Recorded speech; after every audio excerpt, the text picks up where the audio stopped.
लिए और क्या क्या प्रॉब्लम्स होती हैं वाटर इनटेक कम होने से।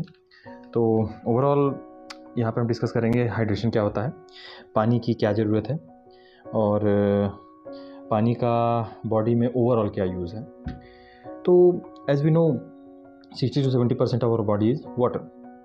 शरीर का 60-70% भाग पानी से बना हुआ है। तो पानी बहुत इंपॉर्टेंट इंग्रेडिएंट है बॉडी को रन करने के लिए। तो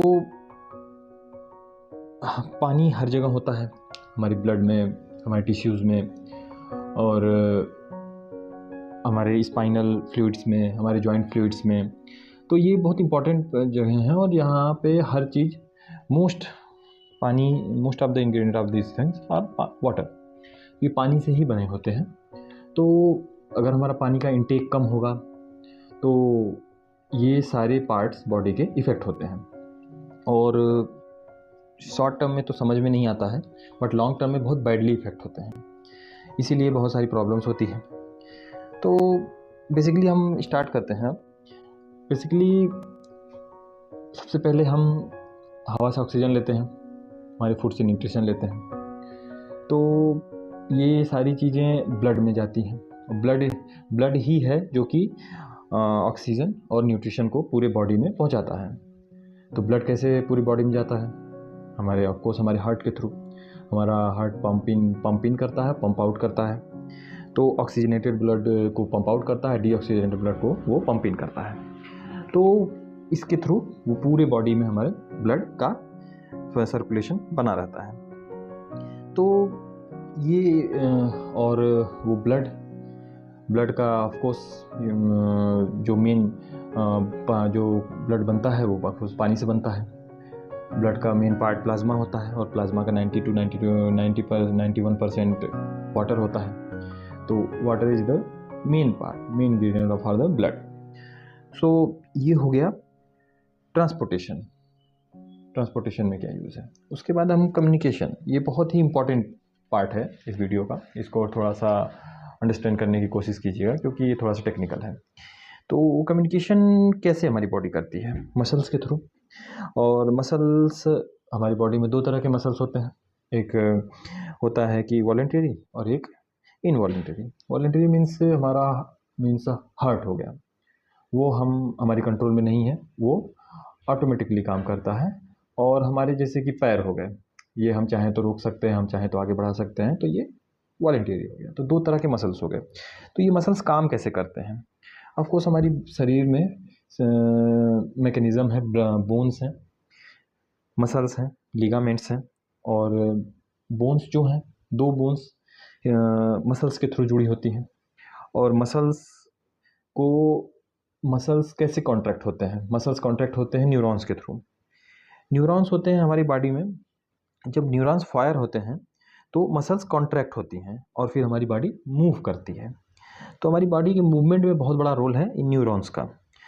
तो अब समझने की कोशिश कीजिए कि न्यूरॉन्स जो होते हैं ये क्या काम करते हैं। तो ये न्यूरोमस्कुलर जंक्शंस जो होते हैं वो कैसे काम करते हैं? वाटर जो होता है वो एज ए सॉल्वेंट का काम करता है, जिसमें आयंस होते हैं वो डिज़ोल्व हो जाते हैं।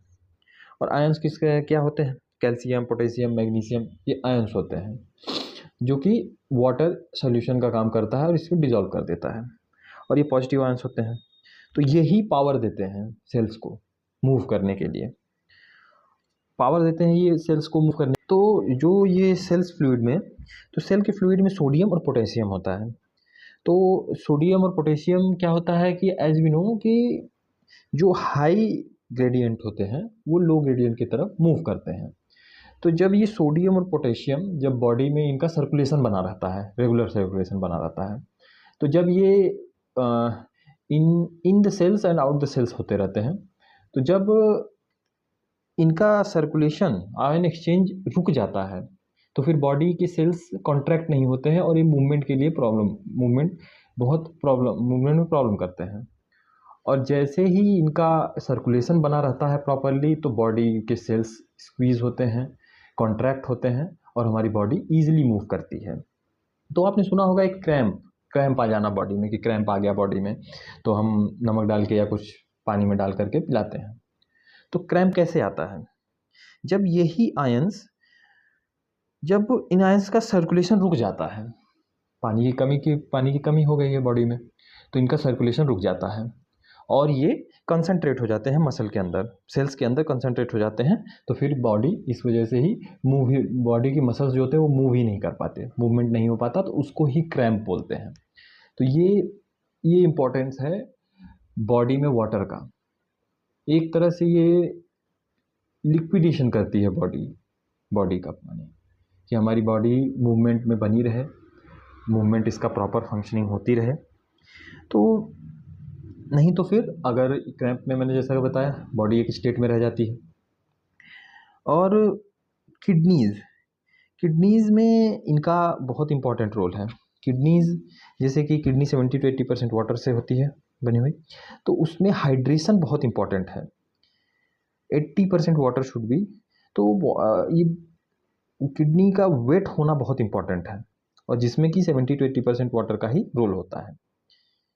फिल्ट्रेशन अगर किडनी का प्रॉपर फंक्शनिंग करता रहेगा चाहते हैं, तो उसके लिए पानी बहुत इंपॉर्टेंट इंग्रेडिएंट होता है, क्योंकि जो उसके फिल्टर्स होते हैं, किडनी के फिल्टर्स को वेट होना बहुत ज़रूरी होता है, गीला होना चाहिए उसको, तब ही वो प्रॉपरली फिल्ट्रेशन कर पाती है बॉडी में, नहीं तो फिर फिल्ट्रेशन उतना प्रॉपर नहीं हो पाता है। डिहाइड्रेशन होने की वजह से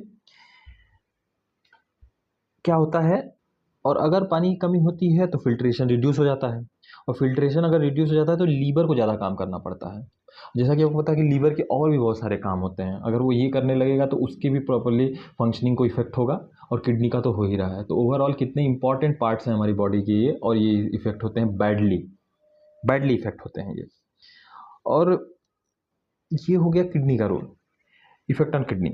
और इसके बाद ब्लड प्रेशर हमें आज के डेट में कॉमन बीमारी हो गई है। तो ब्लड प्रेशर सोडियम की अधिकता की वजह से होता है। सोडियम बॉडी में जब सोडियम बढ़ जाता है तो उस वजह से ब्लड प्रेशर कॉज होता है। और वो सोडियम क्यों ज़्यादा हो जाता है बॉडी में? क्योंकि हमारी बॉडी अच्छे से फ्लश नहीं कर पा रही होती है, क्योंकि पानी की कमी होती है, तो ज़्यादा अच्छे से फ्लश नहीं कर पा रही होती है बॉडी में से सोडियम को। तो उसमें भी अगर हमने पानी अच्छे से हम इंटेक करते हैं तो बॉडी अच्छे से उसको फ्लश कर देगी, और बॉडी में प्रॉपर फंक्शनिंग सोडियम जितना चाहिए उतना ही होगा रहेगा।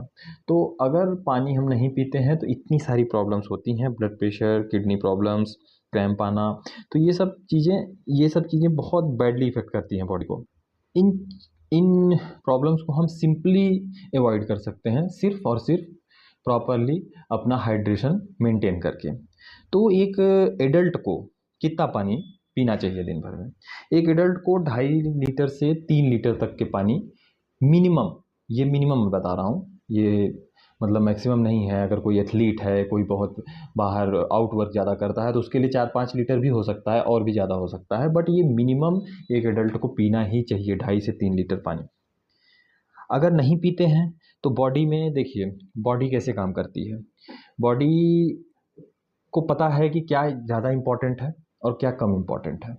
तो अगर इसकी कमी होती है वाटर इनटेक की, तो बॉडी क्या करती है, प्रायोरिटाइज़ करने लगती है। लेयर्स होती हैं उसके पास, प्रायोरिटाइज़ करने लगती है, जो ज़्यादा इम्पॉर्टेंट होता है वो उसको प्रायोरिटी देती है। तो वो बॉडी में क्या होता है कि सबसे पहले वो स्किन इफेक्ट होने लगती है, स्किन में रूखापन आने लगता है। तो देखिए जब पानी कम पिएंगे तो सबसे पहले स्किन ही रूखापन आता है और होता है। तो सबसे पहले स्किन इफेक्ट होती है, उसके बाद किडनीज़ पर इफेक्ट आता है। रिड्यूस हाइड्रेशन से, जैसा कि किडनी बताया मैंने कि वो प्रॉपरली फंक्शन नहीं कर पाती और प्रॉपरली फिल्ट्रेशन का काम नहीं कर पाती है। तो उसके बाद मेटाबॉलिज्म आपका इफेक्ट होगा उससे। और फिर ब्लड प्रेशर की प्रॉब्लम, एज वी डिस्कस्ड कि ब्लड प्रेशर की प्रॉब्लम होती है। उसके बाद ब्रेन में भी पानी का बहुत ज़्यादा यूज़ है ब्रेन की फंक्शनिंग में, तो ब्रेन बहुत बैडली इफेक्ट होता है इससे। और उसके बाद माइग्रेन की प्रॉब्लम होती हैं उससे, डिजीनेस होने लगती है, तो ये सब प्रॉब्लम्स होने लगती हैं। तो ओवरऑल हेल्थ को उसके बाद क्या होता है कि ये ग्रेजुअली होता है, और उसके बाद क्या होता है कि जब एक टाइम पीरियड बीत जाता है तो खूब बहुत क्रॉनिक डिजीज़ होने का खतरा बन जाता है, और ओवरऑल हेल्थ जो होती है वो डिटेरिएट कर जाती है। तो पानी एक बहुत ही इम्पॉर्टेंट पार्ट है लाइफ का, बहुत ही इंपॉर्टेंट इंग्रेडिएंट है। प्रॉपरली पानी, जैसा कि मैंने बताया कि एक एडल्ट के लिए 2.5 से 3 लीटर पीना कंपलसरी है, इतना तो पीना ही है, और अगर आप आउटवर्क करते हैं, एथलीट हैं, तो और ज़्यादा भी पीना है। तो पानी का ये इम्पोर्टेंस है। आई होप मैंने इसमें डिस्कस किया, और अगर आपको कुछ और भी जानना है, या फिर आप कुछ बताना चाहते हैं, या आप कुछ डिस्कस करना चाहते हैं, तो आप कमेंट में कर सकते हैं। Thank you.